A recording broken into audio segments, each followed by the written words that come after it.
And ready to go live. And we should be live for the Steelers Depot Monday live stream here on January 11th. Unfortunately, a disappointing Steelers live stream to bring you guys, as the Pittsburgh Steelers have been eliminated from postseason contention after losing in upset fashion to the Cleveland Browns last night. So their season is over. A lot to talk about today. A lot of frustration in the comments, I am sure. As always, joining me is Dave Bryan and chat. Please let me know if you can hear Dave. You should, but if you can't, let me know. Happy, what day is it? Monday. All these days are running together already, and the week has just started here. Gonna be a long week, Alex Kozora. Thanks for having me, and hello to everybody in the chat tonight. You can hear Dave. Good deal. As always, we are here for an hour, Dave and I answering as many Steelers questions as we can. If you want to have your question be guaranteed to be asked and answered, you can leave us a super chat, and Dave and I will address it as quickly as possible. Be sure to like the stream as well. Helps bring more people to the chat. And so we will get started with the questions here. Liv Loyal says, that sucked. You guys want to finally admit there needs to be a head coach change and more. Even if we thought that, and I think we discussed our thoughts about Tomlin today, that is not going to happen. Mike Tomlin's going to be the coach next season, whether or not you like it. Right. Yeah. I mean, I don't think it should happen. Head coach change at all. Not at all. But, we'll see what happens with the rest of the coaching staff. Alex and I had a long talk about that on the podcast this morning. And we made sure to address, a lot of the, what we view probably are the main concerns of fans stemming from that game last night, the loss, and how it shouldn't have happened and why did it happen, those kind of things. But there's no way Mike Tomlin's going to get fired from this, nor should he. Mark Leslie says, first of all, I'd like to admit I was wrong. We aren't winning at all. Hope I didn't make you waste your money. Alex, you didn't. No worries, Mark. This team has underachieved, though. They've been disappointing, and it's hard to have a lot of faith in them going all the way anytime in the future because of that underachieving mentality they've had. He also asks, what are some players we can be excited for next season? I'm very excited to see the development of Claypool. We might be losing a lot, but we still have some incredible talent on the roster. Yeah, the receiver core in general, whether that's Deontay Johnson in his third year, Claypool, the continued ascension of an Alex Highsmith into that full-time role out of the gate should be exciting. Still have TJ Watt to be the defensive player of the year. Still have Minkah Fitzpatrick. Excited for Watt to get locked down long-term. That should happen before week 1 of 2021. So some things to be excited about, but as you mentioned, Mark, and as Dave and I have discussed, this roster is not going to be better week 1 of 2021 than it is right now. Yeah, I think it's hard to, as we said way before the season started, we kind of thought this was going to be the best chance for this team to win a Super Bowl here for the next little while here, and it's hard to imagine that changing, based on the cap situation and everything we know right now. One name that we didn't bring up, and obviously we will, in a future podcast on probably Wednesday or Thursday, James Pierre. Maybe that's a guy a little bit to be excited about. Obviously, not a lot of film on him right now, but the fact that he played 9, 10, 11 snaps, something like that on defense, and Justin Lane had 0, I think that speaks volumes, in a big playoff game right there. So they obviously think a lot of James Pierre. I haven't gone through the deep into the tape at all yet, but obviously doing a lot of end of the season type work and all for the site and all.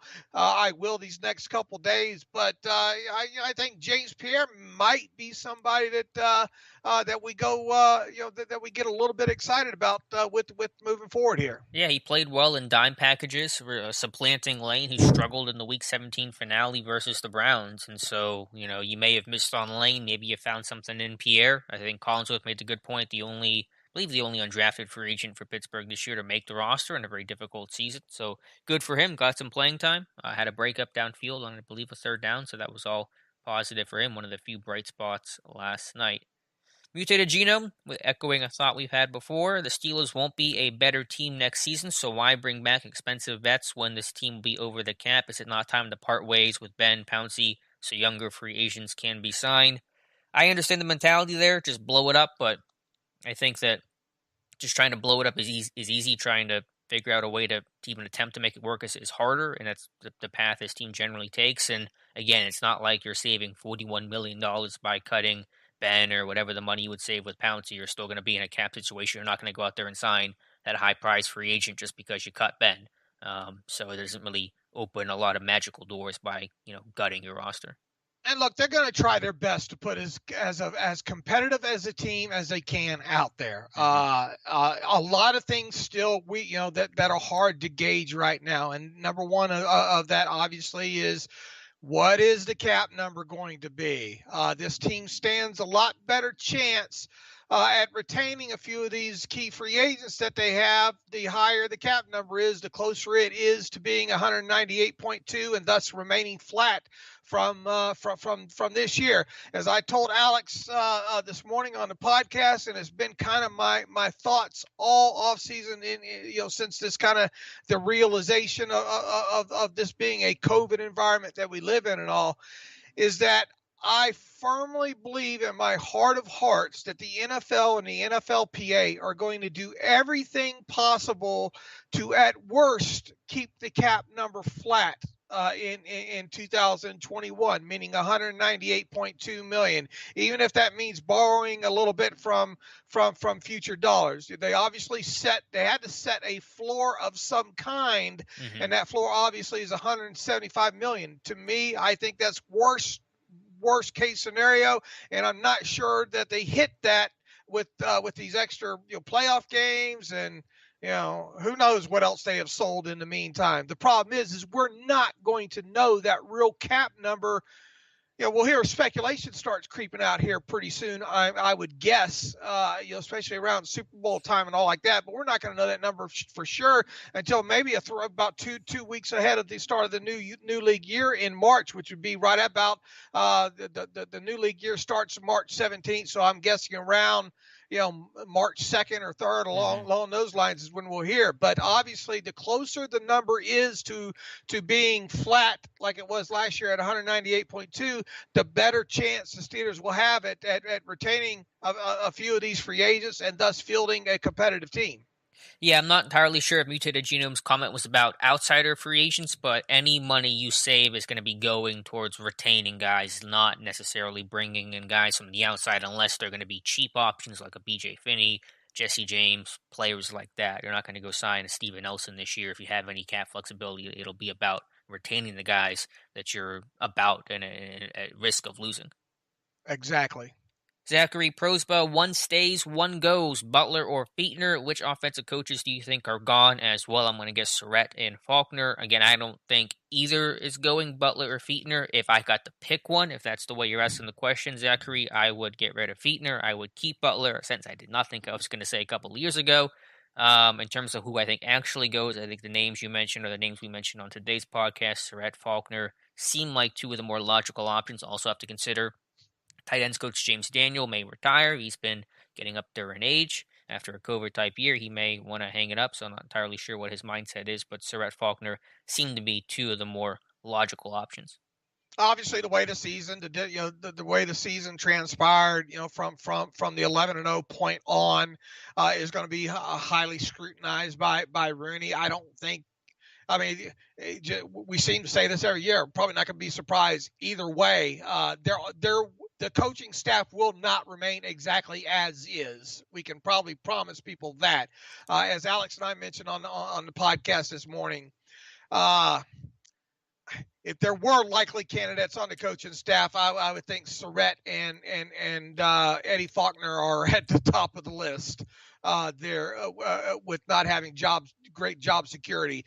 If indeed Randy Fichtner's contract is up, according to some of the reports out there, if indeed that's the case, it'll be interesting to see what happens there, especially if Ben Roethlisberger comes back. Alex and I had the long conversation.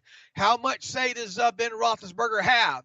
If Randy was out, then you wouldn't think they would stray too far from the roost, if you will, from the quarterback room, meaning Matt Canada would probably be the odds-on favorite, I would think. It's just so hard to imagine at Ben's age and with the time that he has left, them going outside the organization and bringing someone in, unless maybe it was somebody that he's already worked with. I don't know, a Whisenhunt. I don't know. Mark Whipple?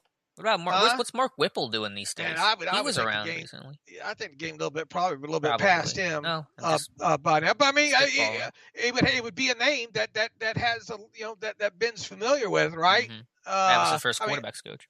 Right. Obviously, it wouldn't be Todd Haley. Well, he's available.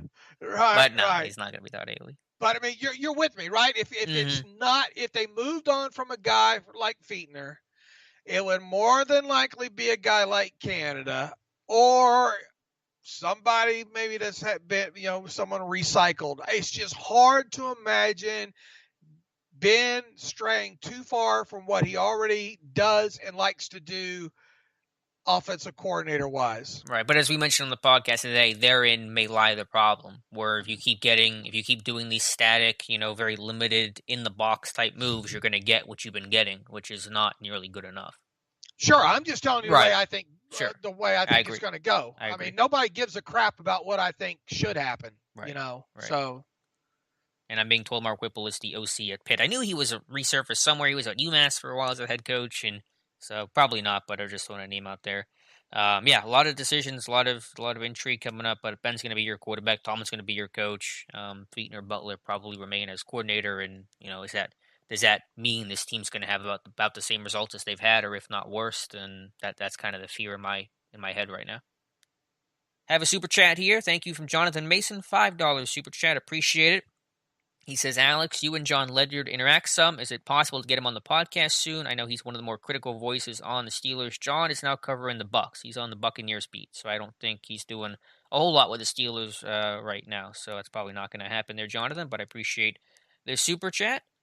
Go back to some questions here. Mark Leslie, a lot of people want Ben gone, but just think where we would have been this season if it wasn't for Ben. Yeah, he threw 4 interceptions last night, but he also threw for over 500 yards and 4 touchdowns.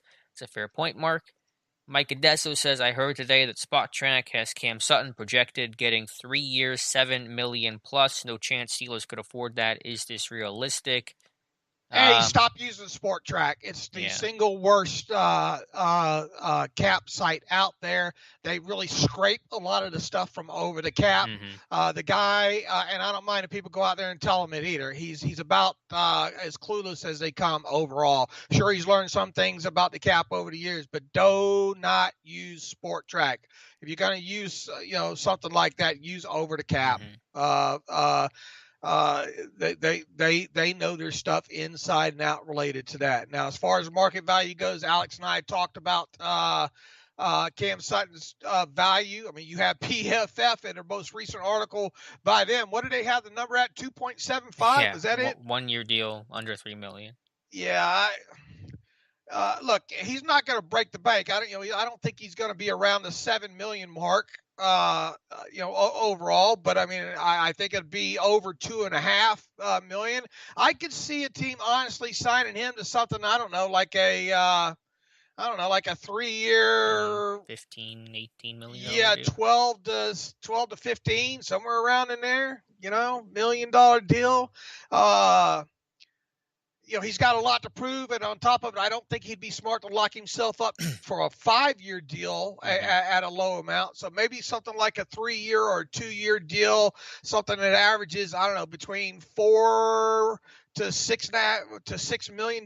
Maybe I think 6 might be pushing it with him from where he's at. I definitely think he's worth a lot more than $2.75 million. Look, cornerbacks don't grow on trees, and if you're a free agent and you have any good tape with you whatsoever, you're going to have some sort of market value to you.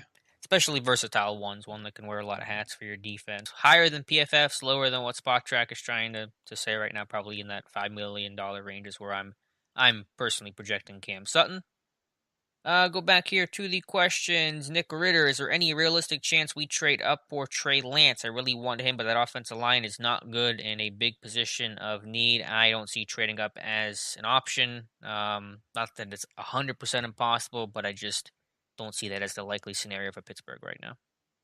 Yeah, I don't either. I would kind of think that they're going to stay pat from. Yeah, the cost to go up that high, I mean, if we're going top 10-ish for a guy like Lance, I know they did it for Devin Bush, but it wasn't as big of a jump, and I just don't see it happening. Yeah. K. Jackson, Pittsburgh probably would never happen, but I sure wish the Steelers would trade for Deshaun Watson. I would love that too, K. Jackson, but you're right, it's never going to happen. The cost would be astronomical to do that. Mike Adesso, I'm pretty depressed today. However, I'm pretty excited for all the offseason fun coming up. Steelers Depot's coverage is the best and honestly my favorite part. Thanks for another awesome season, guys. Thank you, Mike. Appreciate you being here in these chats all year long. Last Style Bender says Ben should retire or take a massive pay cut like Brady does. Too many people we need to resign, and spots on the roster we need to improve. Hopefully they draft Najee Harris now and then O-line. Ben's not going to take a pay cut. He's only making $19 million. Right. In the grand scheme of things, it's not a lot cash wise when it comes to D Meads 56 says Ben needs new linemen. Yeah, I think offensive line has a pretty good chance of being the draft at 24 overall. Not that it's locked in to see what the board looks like, but offensive tackle, maybe even a center if Pouncey retires based on the rumors and the speculation right now. I agree with that sentiment, D Meads. Jesse George, man, it's bad when you guys are more entertaining than the actual team. I'll take that, I think, as a compliment. Glad to see everyone made it here without going too crazy. The night is young, Jesse, but appreciate you being here with us. Mike Adesso says, any interest in game tonight, talking about Alabama versus Ohio State? Any specific players you'll have your eyes on for potential Steelers draft picks? There are quite a few linebackers and linemen I'd like. I know obviously Najee Harris from Bama and Leatherwood, the offensive lineman, guys I'll be watching, but I have not done a whole lot of draft stuff yet, so I can't give you a lot of great answers there, Mike. Yeah, this is just scratching the surface night to night. A year ago, I was able to sit and watch people go out of their skull for the Moss kid and quickly jumped on that and basically told people that the fact that they think Moss would be a first round draft pick would be pretty much foolish. And boy, was I right. Look, I'm just scratching the surface on it. So I'm watching tonight as a fan. I'm watching tonight with a pen and paper to jot down some names that I want to get started with. But look, the Steelers season just ended less than 24 hours ago. I'm not in relax mode, but I'm trying to balance some things here for the next couple of days where I take myself a breath before I get back in deep and heavy because I've been sick, a lot lately as well too. So, I'm scratching the surface. It's more of a research night for me, if you will. Yeah, been a long year, and so a little bit of a break I think is good for all of us right now. Matt Boatwright has plenty of nice things to say about the show, so I appreciate that. He says, love the podcast. I could listen to you guys all day. It's very kind of you to say. Chase. Well, don't listen. You'll get tired of me real quick if you listen to me all day, so listen to me in spurts. Jay Stewart, what is the true future on Marquise? The report that was out there is not ironclad, kind of walked back a bit, more so on the speculation side of things. The way that Ben framed things and his reaction, how emotional he was last night, kind of had those Jerome Bettis 05, 04 kind of vibes. I don't know what Pouncey's future is. Of course, they've always said they're going to, go out together as a group. We assume Ben's going to be back for 2021, so will Pouncey join him? We're not sure, but Pouncey is, 32, 33, and had that 10 years ago. I mean, centers don't generally play into their mid-30s, so Pouncey's future seems up in the air right now. I don't think you and I, let's see, he is 31. He will be 32 before the start of the regular season. Okay. So I don't think we would be shocked either way, right? Not set in stone. I think it is easy to look at the reaction of Ben after the game, and that we'll obviously get Showtime Inside the NFL episode comes out a few days from now. I'm sure they'll show a little bit more of that conversation. They're probably just teasing us right now on that. Past. Let's see. Should we draft a running back or offensive lineman first? This is from Troll 11. Again, just depends on the board. It's hard to answer these things in a vacuum this far away. Here's the train. But I'd probably go with an offensive lineman. Yeah, that or a tight end. That's kind of been my thoughts here for a little bit here. On a running back, do I think this team could use a running back in this year's draft? Yes. Do I think they'll draft a running back at some point during the 2021 draft? Yes. I'm just not a big fan of spending a first round draft pick on it. But that team obviously did that was Rashard Mendenhall, right? And what was that? 2010 was it? Not eight. What 2008. year is Yeah, Mendenhall? 2008. Yeah, 2008. And how did that work out? Mm-hmm. Look, here's the thing. You better count on running backs missing time. You know, and to think that they'd make it through a 4 years and play in 64 games, I think is foolish. And then also you have to then the fifth year option really doesn't even come into play if you're throwing the running back on the scrap heap after 4 years. So to me, if you spend a first round draft pick on a running back, odds are pretty good, even if you got a good one. All right, and one that produced for you for a couple of years, is the return on investment worth that? When you get to, in other words, are you going to wait with a fifth year option and then thus, long term Steeler, for a lot longer than his rookie contract? I just don't like that risk factor when it comes to a position that I view very, very fungible in the running back position. Now that's me. Does that mean that the Steelers because that won't go that way? I mean, it's definitely on the table because once again, I think they will draft a running back this year. I'm not convinced they will in the first round, nor do I think they should draft one in the first round, if that makes sense. Right. No, it makes sense. Is the stream okay? Because I'm trying to keep up with the chat. On my end, I sound okay. Okay, so as long as you're not buffering at all. All right, I'm just not seeing much on the chat and the video and stuff, but we'll keep pushing forward here. Let's see what we have here. More questions. Todd Williams says, "Hi guys, thanks for everything this year." Thank you, Todd. Seems like Steven Nelson got exposed a little bit these past couple weeks. Agree or disagree? I wouldn't say that. I mean, the Bills game was certainly rough. Diggs is a great receiver.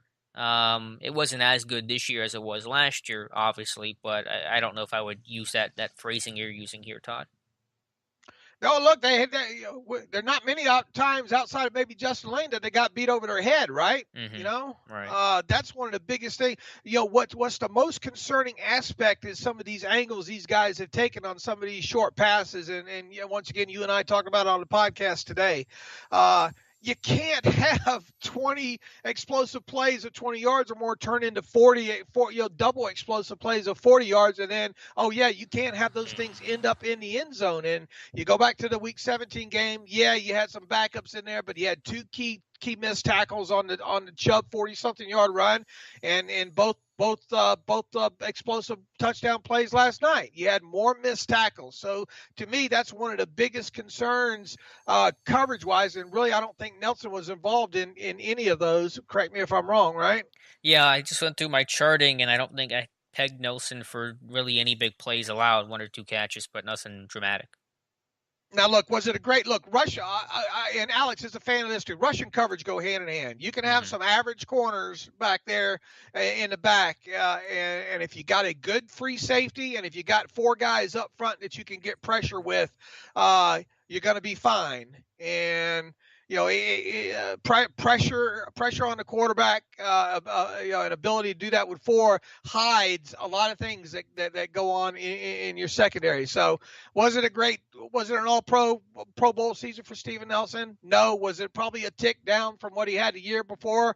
Possibly, but he did have a couple more interceptions this year, didn't he? Mm-hmm. Yeah, because he only had 1 his first year in Pittsburgh.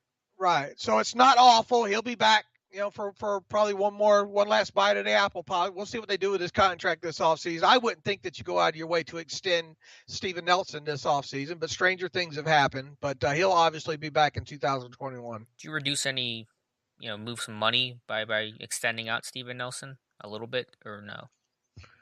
Yeah, obviously you could. How much? Lower. Yeah, I would have to look at it because look, I mean, he would want an average yearly value of probably more than what he's making now. Mm-hmm. So you'd have to give him some new money and part of that, and obviously that means signing bonus on top of it because he's going to want to he's going to want to increase his 2021 cash flow, as much as possible there. So. Is it worth it to lock a guy like him up at his age for his quality play at say $10 million per season? And I would guess the answer is probably no. Mm-hmm. Right. The last style bender says expect Hayward or Tua to be traded. To be honest, I would not expect that. I know Dave, you just wrote an article today saying Hayward's not going anywhere, and I think No, everyone. there's no way. I will guarantee. Who asked that question? The last style bender. I will guarantee you that neither Tuitt nor Hayward will be traded this offseason. Yeah. And what's going to happen with both those guys is Hayward, with his contract extension that he signed start of the regular season, right before the start of the regular season. What you're going to do with him is you're going to restructure that contract before his $6 million roster bonus is due in March. Okay, so you're going to do that, and in the process of just doing a full restructure on him, you're going to clear a little over $7 million in cap space on him. That was set in stone the moment that Cam Hayward signed his contract. You knew that was going to come. And then with Tuitt, you have the opportunity to restructure him and save what did I put $3-4 million in cap space with him.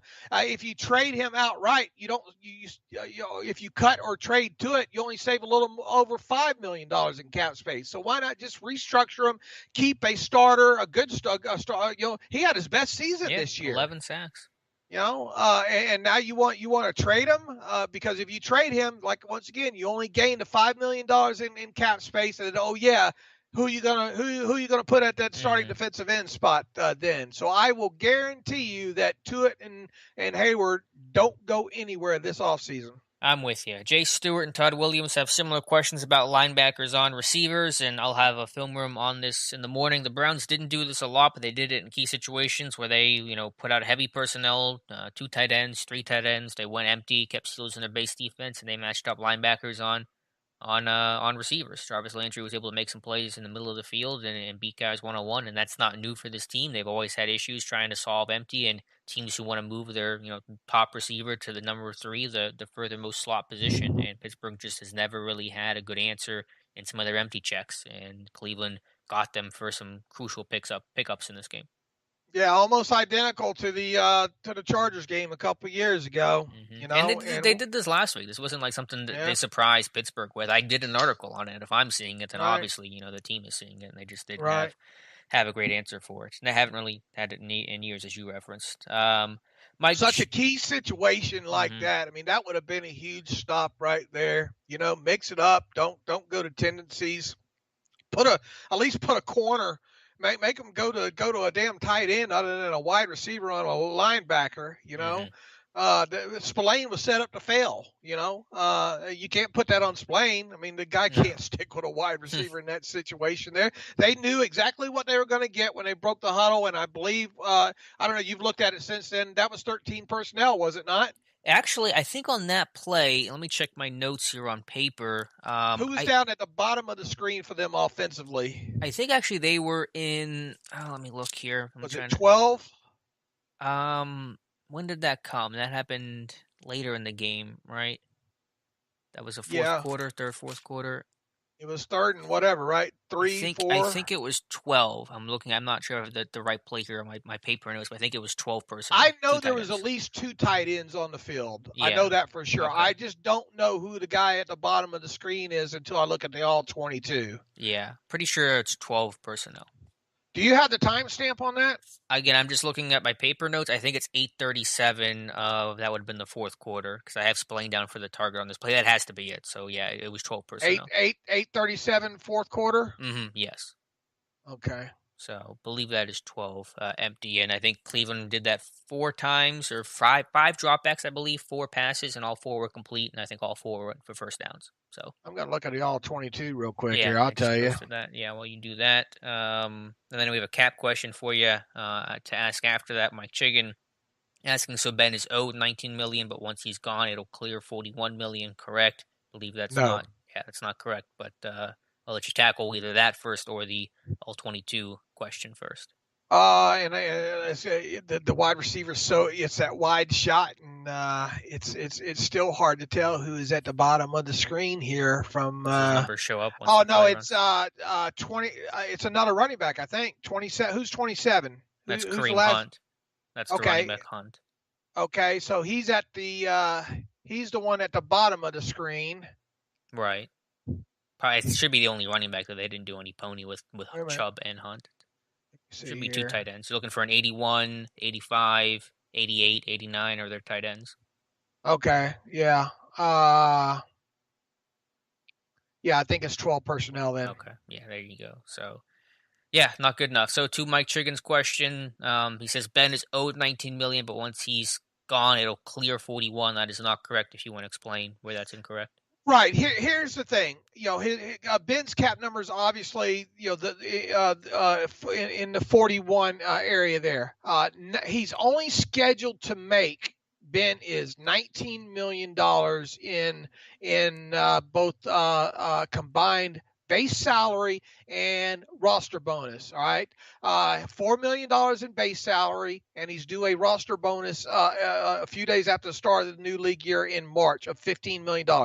That's all Ben's scheduled to get from the Steelers as far as compensation in 2021. Now, the other $22.25 million is prorated stuff from bonus money that he's already been paid via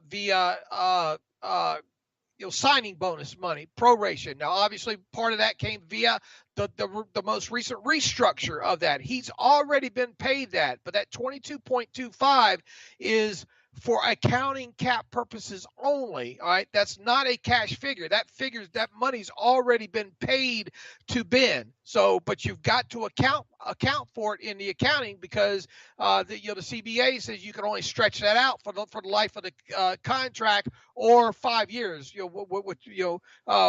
long as the contract goes another 5 years, which in Ben's case it obviously didn't.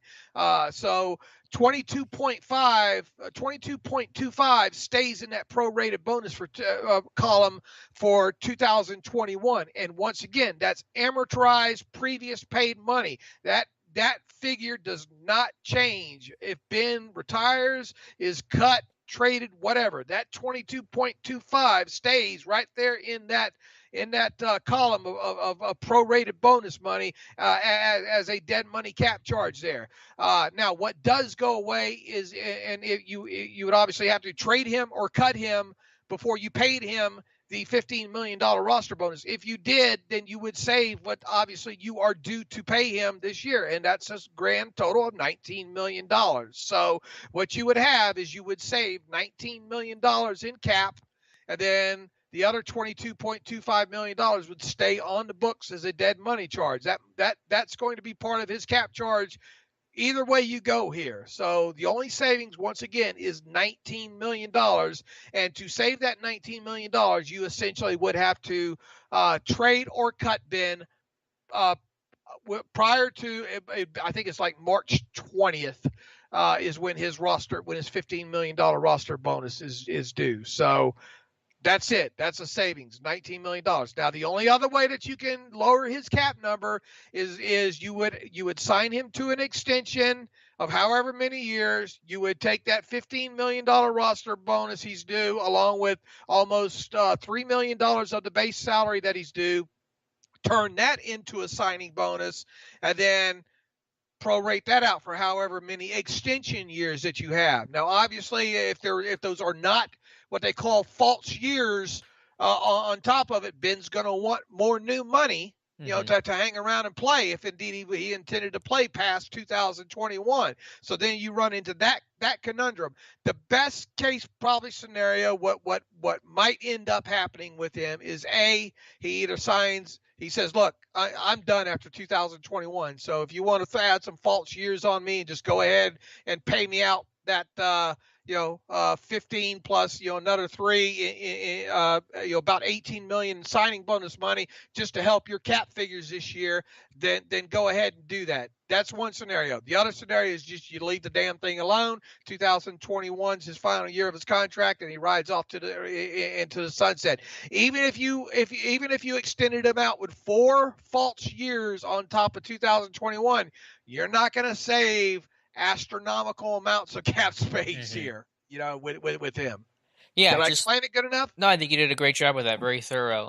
The bottom line is there aren't a lot of moves to make. I mean, you have Ben. Ben's going to be your guy, and that is going to limit you financially to a fairly significant degree. But even if you got rid of Ben, it's not going to again open these magical doors of all these possibilities. You're in better shape, cap wise, but you're also without a quarterback, and the additions you're going to have by signing whoever, with that money that you would have given to Ben, is not going to make up for the loss of your franchise Hall of Fame quarterback.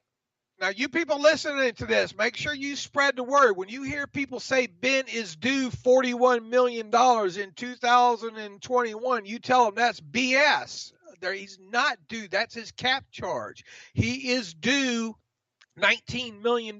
So you make sure you spread the word and help set people straight, because there's a lot of misinformation by other blogs and even some media members out there that are putting this out, that Ben's due $41 million. And that's just not it. He's due $19 million. That's what he's scheduled to earn in 2021.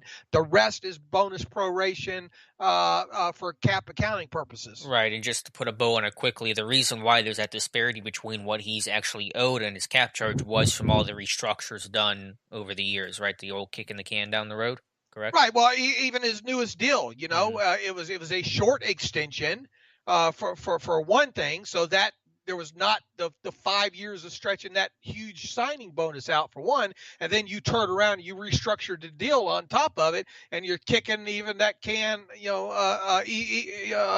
a large chunk over to the next year as well. So that's how that happened in a hurry, with him. Because remember, he only signed a 2-year extension, right? Yeah, right. So there you go. Andresa with the super chat, $3.99. Appreciate it. Has a question here, kind of more commentary about what we discussed with their Steelers struggles versus empty. Says, hey guys, great coverage as always. Why do you think Tomlin and Butler did not try to adjust their coverage versus empty? You spotted it. Belichick spotted it. Rivers and Allen abused it. Are they stumped? And how come none of the defensive leaders didn't say anything? If I'm Spillane, I'm pissed as all hell. Yeah, it's tough. I wish I had a good answer. I know that defending empty is difficult to do. Defending empty out of that heavy personnel is tough. You're going to be in your base defense because you don't know if they're going to be an empty or line up tight, and the Browns have a potent run game, so you can't play nickel there and just hope you stop the run or hope they spread things out. So I understand you're compelled to be in base defense on those plays, but I think Pittsburgh just wants to try to disguise things. I think they still want to have the ability to have their linebackers blitz instead of being lined out wide. If you have a linebacker out wide on a running back, it kind of declares man coverage. It takes away some blitz possibilities that you could offer a quarterback. So I think they're just trying to feel like they have some more schematic options by not playing it straight up. But the downside, obviously, is that you're in some really bad personnel matchups. And for me personally, I would take the schematic limitation that you would be in by having cornerbacks on receivers and playing linebackers out wide, as opposed to the personnel limitation you'll have when you're asking linebackers to try to cover receivers in space. For Dan, it seems like it's 15 years now. Teams been able to do things with 2 and 3 tight ends and collapse them down or spread them out, depending against the Steelers specifically, and take advantage of mismatches in that area. But I'll be damn if the damn Steelers can get anything going offensively with whatever 2 tight ends that they choose, where they either where they're a dual threat, where either you can collapse them down and run out of a 12 personnel with confidence, or spread them out and if a team shows you heavy, and take advantage of a mismatch that way. And one of the things, if people have listened to the podcast going all the way back, I've always been a fan of 12 personnel, especially the way that the Patriots did it for years as well too. If you have the right people involved, if you can run when you collapse it down, or if you can pass out of it when you expand it out. I'm a huge fan of it, but you keep throwing the damn Eric Ebrons in there, you're never going to be able to do that, because you just can't run out of that garbage with him in there. So I really think this team really needs to take a hard look at the tight end position via the draft early this year. One that can block, and one that can be a threat, and you probably might be able to get you a nice one around there, 24 area. Yeah, I hope so. Apologize. More trains coming by. This will be the last live stream with train sound effects, so be in my new house this time next week. Assuming we do one next week, we'll kind of play that by ear. But anyway, ODG Dorkman says disappointed but not surprised or shocked. Are the Steelers finally rebuilding? I don't think they're going to use, and I wouldn't use the label of rebuild until we're in the post-Ben era. But the concern there is is this going to be just kind of a stagnant team that is getting a little bit worse every single year until Ben is gone? I think that's a very real fear right now. I think I'll be doing at best 10-6. Yeah, we're going to be sitting in old 10-6, old reliable.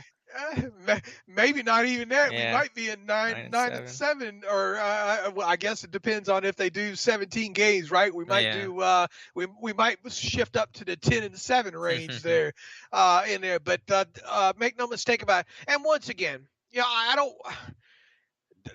don't want to doom and gloom it too bad, because let's see where the cap number comes in. If you can get a couple of these key free agents back, because the cap comes in at flat at around 198.2 million. That obviously will help things, but even so, you're going to have a lot of turnover with several of these unrestricted free agents. Hopefully, you can retain a lot of these kind of bottom end, got the Alus and maybe a Cameron Sutton to kind of ease the pain of it a little bit, but.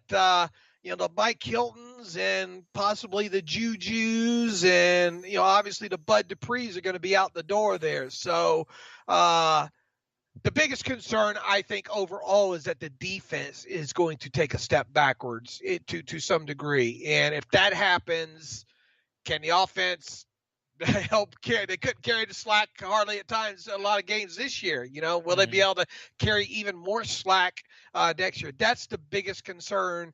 Will they still have a competitive team? They should, but I'll tell you right now, I wouldn't bet on them going 11-0 to start the season. For sure. Let's see. Taylor Schwann says we're probably not keeping Bud, right? Yeah, Dupree is as good as gone with the way Highsmith played, and Dupree's just cap number, even knowing his market value has probably been impacted by the torn ACL and the Steelers cap situation. Dupree's not coming back. Just, get that out of the way. Yeah. Let's see. Matt Boatwright says, Dave, give yourself more credit. I think the Steelers could use your capology skills. If the Texans would have hired Omar Khan, which apparently they got really close to doing, Dave, you would have been, I think, their first call. Nah. Like I said, I love it. It's obviously something I get excited to talk about. I love doing it. I keep spreadsheets on all this year round. I download the NFLPA salary cap page every day and note the differences. I'm very OCD about that kind of stuff. That kind of fits in, and I've always been kind of a numbers guy with that anyway. The hang-ups where I would get is getting into the 2, 3, and 4 year projections. Kind of thing. I love it. I understand it. I can draw out contracts the way the Steelers have done it over the years, but no, I'm not. They don't have to worry about me taking over the cap for the Steelers. That Khan story is very interesting, though. And had they lost him, man, what a terrible. I mean, I'd be happy for Khan because he deserves the opportunity. But who would they replace him with in a time like this? That would have been a massive, devastating loss to the front office. Yeah, absolutely. We'll see what changes, though. I nerd out about, front office changes. I already have my screenshots of the whole front office in case any changes do get made. So I'll be keeping an eye on that here the next couple of months. Let's see. Jay Stewart. Is that Jay Stewart that had a question that seems to be deleted now? All right, I'll move on. Mark Leslie asking about noises at the new house. It is very quiet at the new house. There is a highway that's kind of adjacent, but it's going to be much, much quieter. So I'm excited about that. Are you excited about having me as a guest? I am. I am really excited. Yeah, you're going to be out in old Western PA here next month sometime. Get the heater going, all right? All right, I will. You like it warm? You don't like it? No, I it'll be spoiled interesting. By Florida. Yeah, I just don't like it freezing. Yeah, I don't like it either. So I don't like it outside where it hurts your bones. Yeah. That kind of thing. But I look forward to the trip up there and meeting you and all like that. Zuami M, apologize if I butchered the name, says thoughts on James Pierre, number 42, played well. And Lane has not been encouraging his 2 years. I know he was a raw guy out of Michigan State. I did not like the pick when they made it. I still do not like the pick. And Pierre may have the chance to overtake him next season. And with Hayden Nelson going into the final years of their contract, Pierre could have a real opportunity, not only next year, but 2022. Boy, it doesn't bode well for Lane, right? With what we saw in week 17, and then you turn around and you let a guy like Pierre get snaps over you that's like bugs as well too, right? Things Yep. aren't going. The season did not trend in a great direction for Isaiah Buggs during the second half of the season there, and you have to think that this team's going to be interested in a 3-4-5 tech, right? Mm-hmm. At some point, one of those 6'5", 306 guys, right?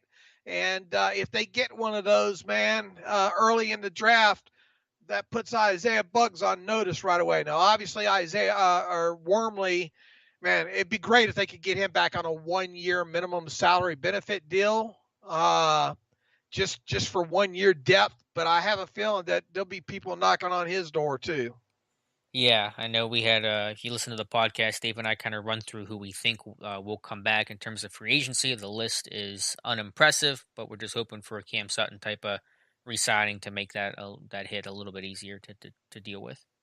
Soulcraft with a $5 super chat. Thank you, Soulcraft. We're here for about 10 more minutes. Dave and I answering your Steelers questions. Says, why were the Browns able to run so effectively? Major holes in the middle of the defense. Yeah, it's a good question. This run defense is certainly eroded and degraded, with the losses to Devin Bush and Bud Dupree. If you look at the first 6 weeks of the year, Pittsburgh had the second best run defense in football. Since then, they've been around 25th and probably worse if you factor in last night as well. So I think Tyson Alualu's knee injury, he missed only, one game with that MCL sprain, but had that big brace on his knee.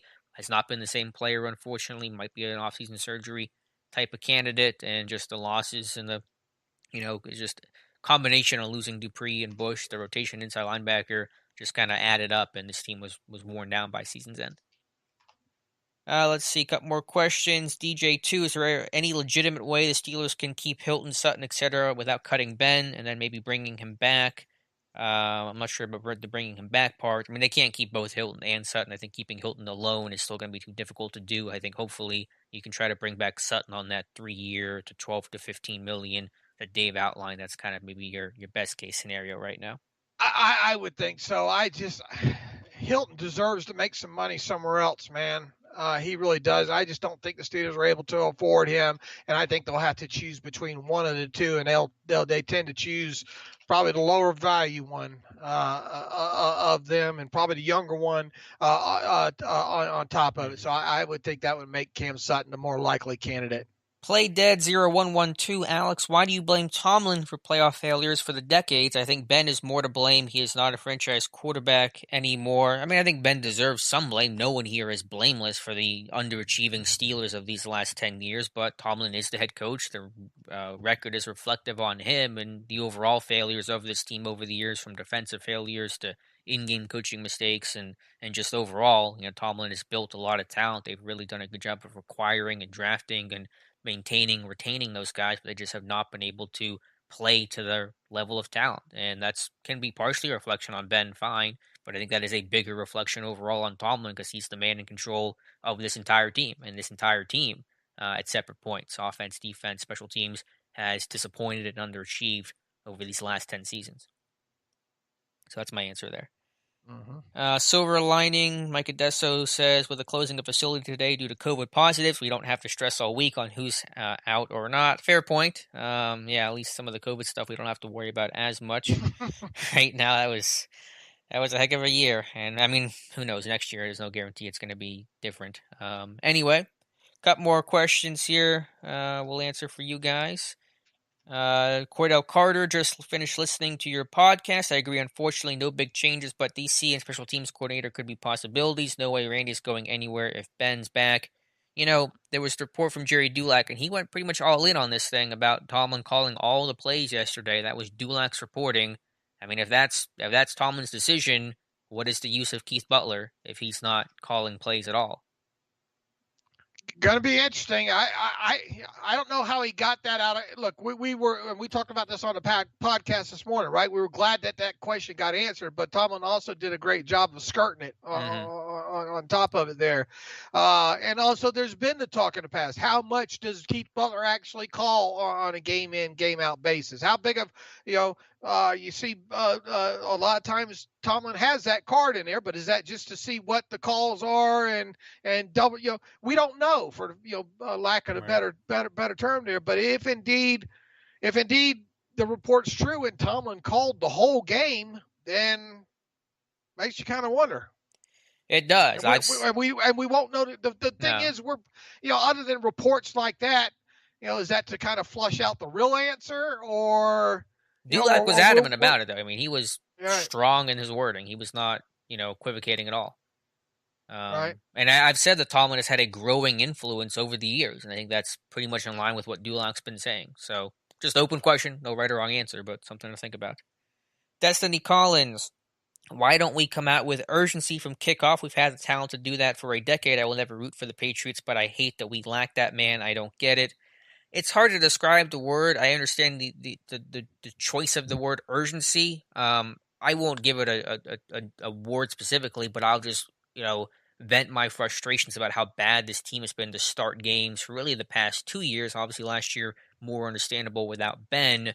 But this year, in particular, in the first quarter of the last 8 games, Dave, the Pittsburgh Steelers have been outscored 55-6, and the only touchdown, the only 6 for Pittsburgh was Joe Hayden's pick 6. So you just dig yourselves holes every single game. You come out flat, and then you kind of just try to adjust, mid-game and try to pull it out at the end. That's just not a recipe for success. Here's exactly what Dulac wrote. Okay. The Steelers have allowed 93 points in their past 2 playoff appearances, but do not blame defensive coordinator Keith Butler for the leaky defense, as he has done for most of the season, if not longer. Tomlin called all the defensive signals against the Browns. In the past, Tomlin and Butler would often split play calling. And then he has the quote from Mike Tomlin last night, which is, "We functioned the way we normally function tonight." And that, obviously that was not very descriptive. That was in response to a question Tomlin was asked of, did you call all the plays or just some of them, basically? And so I think Dulac, unless Dulac really knows for sure, there was nothing from what Tomlin said that gives credence to that. So, if you're taking Jerry Dulac for his word, as he has here, like I said, as he has done for most of the season, if not longer, Tomlin called all defensive signals against the Browns. So take that however you want to take it. Yeah, I assume Dulac already kind of knew that and was angling the question in that direction. Nothing in Tomlin's answer, supports that, but I assume Dulac has some sort of source or information he's acquired otherwise. And I don't know, he's pretty confident about it. If he's wrong, then he's wrong in a big way. But it's hard to think that he's off the mark there too much in that assessment. Let's see, a couple more questions. Once you guys start draft prep, what specific player position do you plan on starting with or look forward to? Good question. I just kind of take it, whatever I can see and get. I don't really have a good plan to start, at least not right now, Mike.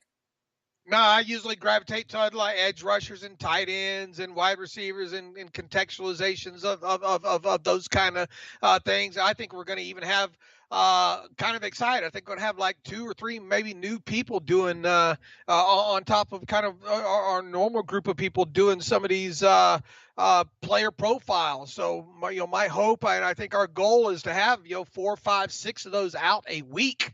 And then obviously hitting some days a little bit more than that, and hopefully having, I don't know, around 200, right? Yeah, that's kind of always the loose goal we have, 200. So we'll get started with that pretty soon. Not entirely sure when they'll first drop, but sooner than later. Pasta Sauce, love the podcast. Listen to it on the way to soccer practice with my dad. That's very kind of you to say. I'm glad you guys can listen together. Appreciate that. Let's see, about 5 more minutes here in today's live stream. John Pennington, always here in the live stream. I'll get this question. Dave and Alex, I asked this question before now. I think he's saying he's asked this question before. With the way the season ended, do you guys think it's time for the Steelers to go in a new direction on offense and fire Randy and Sean and Ben if need be? I want Ben back as my quarterback next year. If they, hypothetically got rid of Surratt and Fiedner, it would not hurt my feelings. I expect Fiedner to be back. Surratt, I think, is up in the air.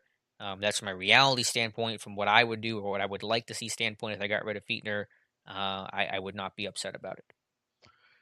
Yeah, but I mean, once again, what good are our opinions in this? Right. Yeah. I mean, he's just. I think I don't know if he's asking for the opinion or the reality side of things. What people want confirmation bias, or I don't know. Overall, look, I mean, we don't know how much Ben, how much. It'd be nice to know who's calling what plays. Really, I mean, we've already got a question now. What's happening on the defensive side of the ball? Hell, why do you need even coordinators now? Based on kind of the way things are being framed here. If Tomlin's calling all the defensive shots and Ben's calling more than half the games out of no huddle, then fire everybody, save the money. Yeah, but we expect Fiedner to be back, and that's really all. I'm being obviously sarcastic there, but I just think too much gets lumped in on Randy there. This offense had a lot more problems. Sure. You run the football a little bit better, make things look a lot different. With all that said, though, if Ben comes back, once again, I think it's hard to imagine, unless it's Matt Canada, it's hard to imagine that person not being Randy Fiedner. So I have a feeling it's going to be one of those two. And if it is one of those two, you can bet the whole high hell that Ben Roethlisberger is going to have a lot of say in what they do and how much of that old playbook's kept. They're not just going to throw that thing in the fire all of a sudden. Right. Sure. Heck, you've got plays that they've run that have been staples in that playbook for Steelers staples for 40 years. Those things aren't going away, and Ben's got his favorites that he likes to run, and Ben's not the mobile quarterback, extend the play quarterback he was. Look, you change the coordinator, we're going to get halfway through the 2020 season. Or 2021 season, people going to say, "Oh man, fire Matt Canada. Oh, Randy wasn't that bad." It happens every time with this. Because people don't pay attention, they don't get the all 22, and they don't look and study. They just want to go with the mob mentality. All right, I'm off my soapbox. I got your last question here from DJ2, circling back to a question he asked earlier. He says, Alex, you seem to imply you don't see a scenario in which we cut Ben and he comes back. Why not? You don't think Ben takes one for the team to save us $20 million in cap space? No, just my short answer to that, of cutting Ben and then re-signing Ben, that is not on the table. I think you work out an extension of some sort. That's how you reduce cap hit. Will that mean he's taking a hometown discount? No, but if you want to reduce cap hit, you'll do that with an extension, not the scenario you're laying out. So there you go. All right, guys, that's going to be it for today's live stream. Appreciate you stopping by. Apologize for a couple of the technical snafus early on. They seem to calm down and go away. I'm not 100% sure if we're going to do a show next Monday because I'll still be in the process of moving and getting stuff set up. I'll be able to let you guys know in the community tab if we're going to do that or not. And obviously, the season's over, so there'll be a little bit less to talk about as well. But thank you guys for being here. Thank you for everybody who liked the stream and sent us a super chat. We certainly appreciate it. And Dave Bryan, always appreciate having you on the show. My pleasure. I enjoyed doing it this year, and we will do this. I'm not sure if we will do this every Monday in the off season here, but I'm sure we will do it some, right, Alex? And we appreciate everybody showing up. The numbers just constantly grew here. So keep spreading the word, keep the good questions coming and all when we are on here. And peace and love to all of you, and thank you for tuning in. All right, guys, take care, and we'll talk to you soon.